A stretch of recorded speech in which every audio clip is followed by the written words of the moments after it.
Good morning, everyone. Welcome to another session of circular motion. And in this particular session, we are going to discuss about centrifugal forces. There are a lot of misconceptions that are associated with centrifugal forces.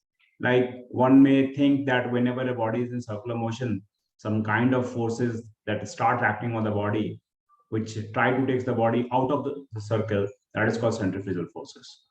So in this session, we will basically try to remove all this misconception that basically conceived by the students of class 11, and they are not able to differentiate the centripetal and centrifugal forces.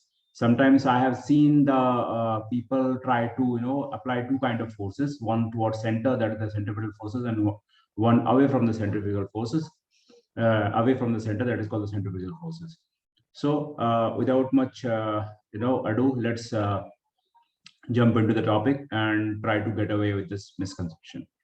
Okay, so there is a diagram before you, and I have shown there are two observers, a drum which is rotating with an angular velocity of omega, and there is a mass m kept at a distance of r from the center of axis. Okay, now there are two observers, one observer inside the drum and another observer outside the drum. So you may understand that since this is in this particular drum, this drum is accelerating, right? This drum is accelerating because there is some angular acceleration is also there. So according to observer 2, let's draw the force diagram. FBD of mass m. So see, the mass is there, so obviously there will be an mg,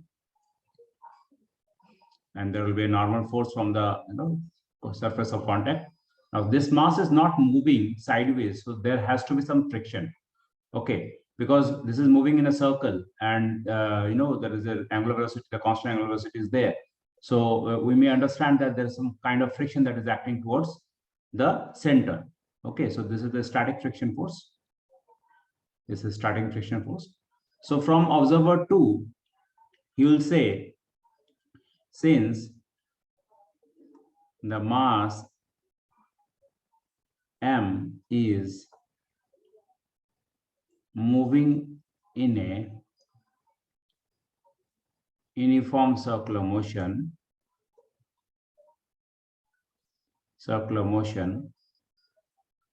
therefore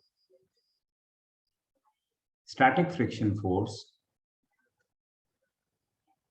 Fs will be the cause of centripetal force. In our last session, we have discussed in detail about this concept. So if anyone is just jumping right into this video, I'll recommend him to go to the playlist of circular motion and clear your concept. So Fs will be the Fc.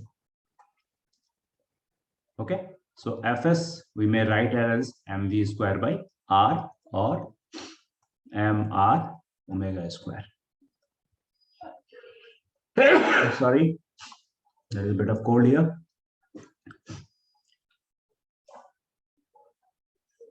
Now it is clear from the observer 2 perspective. Now let us try to solve this with respect of observer 1. From observer 1, m is at rest. So we know that whenever we are discussing Newton's second law of motion from a non-inertial frame, we always include a pseudo force. Okay, basically we include the pseudo force because it helps you to apply the Newton's second law of motion in non-inertial frame, because the observer 1 is in non-inertial frame. It is a non-inertial frame. So let's try to understand. Now, with respect to observer 1, there are two forces.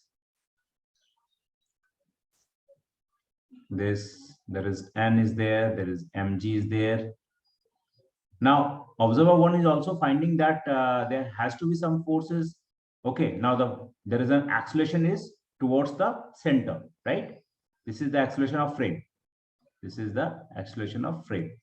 So we know the acceleration of frame, if there is an acceleration of frame in this direction, then there has to be a pseudo force in the outward direction.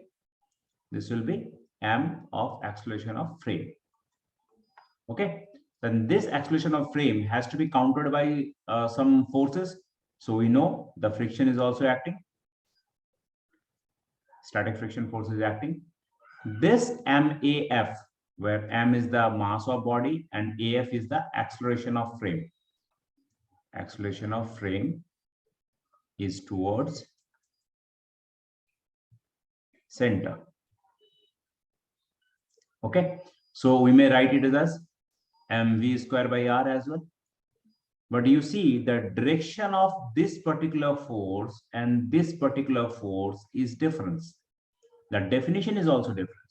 Here we are saying that friction force is giving rise to the centripetal force. Whereas this we are saying that friction force is balancing the outward force acted by the frame of the object. Okay, so this friction force and this friction force may be mathematically equating to mv square by r, but the definition associated with it are different.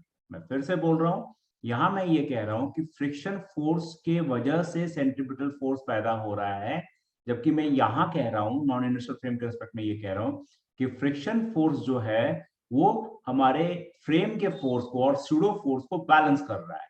इस pseudo force को हम लोग कहते हैं centrifugal force. Okay, this force is called centrifugal force. Okay, so let's erase it and try to understand one more time. So if there is a frame and this frame, suppose there is an object and you are observing the motion. आप observe कर रहे motion को इस frame से, ये मान लीजिए घूम रहा है, मान लीजिए धागा बंधा हुआ है, तो धागे का टेंशन की वजह से क्या है, अगर ग्राउंड का आदमी खड़ा रहेगा तो क्या कहेगा, ग्राउंड का आदमी कहेगा कि टेंशन के वजह से सेंट्रीपिटल फोर्स लग रहा है. टेंशन चूंकि अंदर काम कर रहा है तो वो बेसिकली सेंट्रीपिटल फोर्स को ओरिजिनेट कर रहा है. जबकि इस आदमी के रेफरेंस में क्या होगा कि सिंस एक्सेलरेशन ऑफ फ्रेम इधर है ओमेगा स्क्वायर बाई आर, तो इस पे एक उसके अपोजिट फोर्स लगेगा, सूडो फोर्स. हम जानते हैं सूडो फोर्स हमेशा फ्रेम के एक्सेलरेशन का अपोजिट लगता है. Pseudo force acts in opposite direction of acceleration of frame. तो अगर मान लीजिए acceleration of frame a not है तो F इक्वल टू हम माइनस एम ए नॉट लिखेंगे, तो ये मेरा सूडो फोर्स हो जाएगा. ओके, तो चूंकि यहाँ एक्सेलरेशन ऑफ फ्रेम कितना है ओमेगा स्क्वायर बाई आर, यहाँ हम लिखेंगे सूडो फोर्स जो हो जाएगा m omega square r. Okay, जो कि कहां होगा, सेंटर से बाहर, बिकॉज एक्सेलरेशन ऑफ फ्रेम किधर है, टुवर्ड सेंटर. तो यहां पर हम लिखेंगे कि टेंशन जो है वो इक्वेट कर रहा है ना कि प्रोड्यूस कर रहा है. ओके, तो यहां और यहां के कॉन्सेप्ट में यही डिफरेंस है. मैग्नीट्यूड वाइज दोनों बराबर है लेकिन डेफिनेशन वाइज डिफरेंस है, बिकॉज हम नॉन इनर्शियल फ्रेम में Newton second law of motion को अप्लाई करने के लिए सूडो फोर्स के कॉन्सेप्ट को इंक्लूड किया था. याद होगा आपको. अगर नहीं याद है तो मैं आपको रिकमेंड करूंगा कि आप हमारे न्यूटन लॉज ऑफ मोशन के प्लेलिस्ट को देखें, जहां पर हमने इस कॉन्सेप्ट को बहुत ही डिटेल्ड में एक्सप्लेन किया है. ठीक है, अभी क्या कर रहे हैं हम, डायरेक्टली उसको यूज कर रहे हैं कि अगर एक्सप्रेशन ऑफ फ्रेम इधर लगेगा, जैसे फॉर एग्जांपल आपको फिर वापस थोड़ा सा याददाश्त दिला देते हैं. जैसे मान लीजिए कि आप एक कार पे बैठे हैं और ये कार अचानक से चलने लग, एक्सेलरेशन से चलती है, तो आप पीछे की तरफ गिर जाते हो, है ना, बिकॉज हम कहते हैं कि पीछे की तरफ एक सूडो फोर्स लग गया एम एन. ओके, अगर एम आपका मास है. क्लियर है. तो सेंट्रीफ्यूगल फोर्स कहां लगता है, centrifugal force and centripetal force जो है दोनों बराबर है. बट सेंट्रीफ्यूगल फोर्स का जब भी हम एक्सप्लेनेशन करते हैं तो हम एक्सप्लेनेशन करते हैं with respect to non inertial frame. वही सेंट्रीपिटल फोर्स का एक्सप्लेनेशन कहां से कर रहे हैं, फ्रॉम इनर्शियल फ्रेम. तो सेंट्रीफ्यूगल